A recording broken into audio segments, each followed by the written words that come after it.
It is very humbling for Prof to say that I'm his boss, but it's actually true that I'm his boss at this point in time. Good morning, colleagues. Good morning. Prof Mwaka, I don't know the protocol here, so yes, so I'm just going to say my teachers, my students, colleagues, you are welcome to this conference. My first point is to provide thanks to the organizers of the conference. I want to thank the organizing committee and all the service providers and everyone who has been involved, including the presenters. But also, I would want to thank our faculty who have taken up the idea or the responsibility of building capacity in ethics. As you know, at the College of Health Sciences, we have a master's in bioethics. This is, sorry? And also PhD. And a PhD. So this is very, very important. These are the areas where Makerere University has to step into the space, because many other institutions may not have the capacity. Since this program started, we have seen the attention being paid to ethics increasing. Actually, just to let you know that one of your graduates from the masters, I grabbed him, he's in the Lang Institute. He's called Solomon. I don't know whether he's here. Working in our regulatory, yes, he's over there. So you can see if this program was not there, we would struggle to find people to work. The other thing I want to say is my interaction with ethics. About 10 years ago, I think in 2014, exactly 10 years ago, when I came back from my fellowship, the people in the Department of Medicine decided to make me to coordinate a course in ethics, professionalism, and human rights. So, although I'm not a trained bioethicist, I know something or two about ethics, because I was this is actually the largest class in the college, because everyone, radiology, everyone does what? That course. And I had to develop the knowledge of ethics, what we call de novo. I coordinated the course. Of course, I would bring the people who know the ethics to teach. Professor Nakwagala, Professor, they were all teaching on this course. What I want to say is that, which you all know here anyway, since you are in a conference of bioethics, that ethics goes beyond morality. It is binding. That a certain profession or group of people agree on how they are going to do things and institutionalize and customize the way they do things. And that's the emergence of applied ethics, where medical ethics actually falls. Because there is actually the core ethics, yes, which people study, but medical ethics is applied ethics. For if there are any students here, human rights differ a little bit from ethics because they are legally binding. If you violate human rights, you can actually be taken to court and you are locked up. If you violate ethics, your group of people you are working with, yeah, medical ethics, medical counsel, they can reprimand you in one way or another. And then professionalism is putting together a body of knowledge of a certain group of people who practice a certain trade such that there is uniformity. So that is my story with the ethics. I found it very interesting, but I had to really mark very many papers. Very many.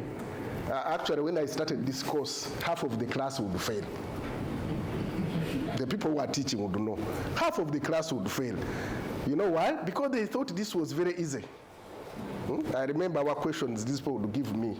If you are working in Mkono and you go to do a ward round and you find your nurse has given each of your patients a cup of a herbal medicine, what will you do? I don't want to ask you to try. And then we put in brackets 20 marks. Then the kids would just say, they just write one statement. I expel the nurse. I pour the herb. This is where this ethics is not easy. When actually there is certain principles we are testing in the back of that question.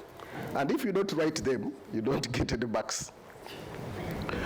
This conference is timely because, as you've seen, you want to focus on ethics or bioethics in global health.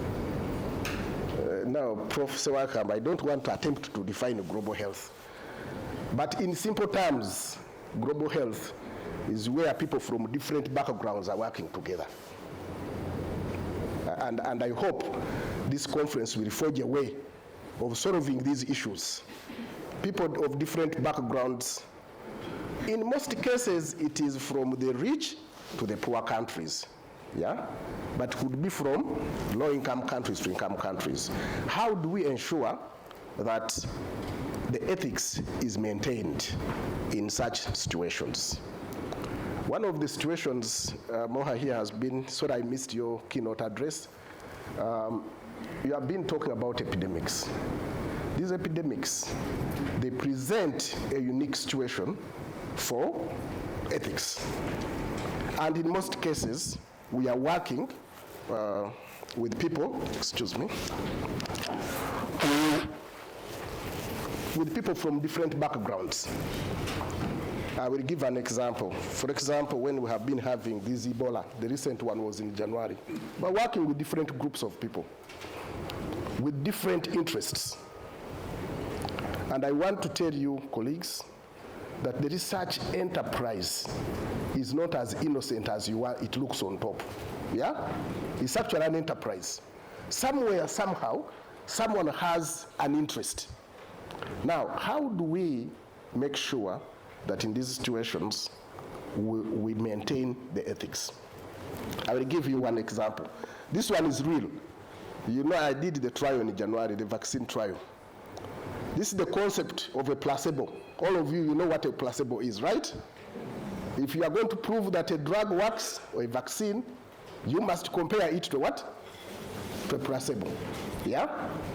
Now, take your mind back to FEB. Because my doctors actually, from Mulago, faculty of Makerere and Mulago, they were in isolation unit. So now I come. This is the fights that we always have, yeah, with ethics committees and our global health people. Then they tell you, you know, we want you to randomize these people. Let me tell you exactly what, to immediate vaccination or delayed vaccination. You know, actually, the Rwandese refused when they had Marburg. They refused. They said, no, you are not going to randomize here. If you think your vaccine is not going to work, get out of here. So for them, they did one arm. But now here I was being punched from left to right. Yeah? So now I want you to think about this concept of this placebo. You were a doctor. Many of them were pediatrician, senior people. I find you in isolation unit. Then I tell you, you know, we have this vaccine. I see he's smiling because we are together. Yes, we have this vaccine. This is actually what we know about this vaccine. That when we made this vaccine and challenged, I'm going to skip some stages, and challenged some monkeys with it. We don't say we infect. No, we challenged these monkeys with the Ebola. Then half of them, we gave them the vaccine. Then the other half, we did not give them the what? The vaccine. This is actually what happened. Now I'm convincing you to consent.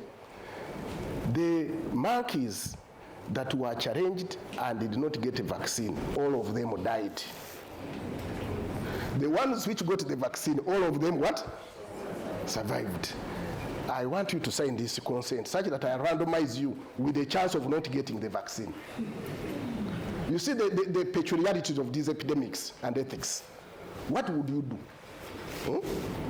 What would you consent? But you have to conduct the trial.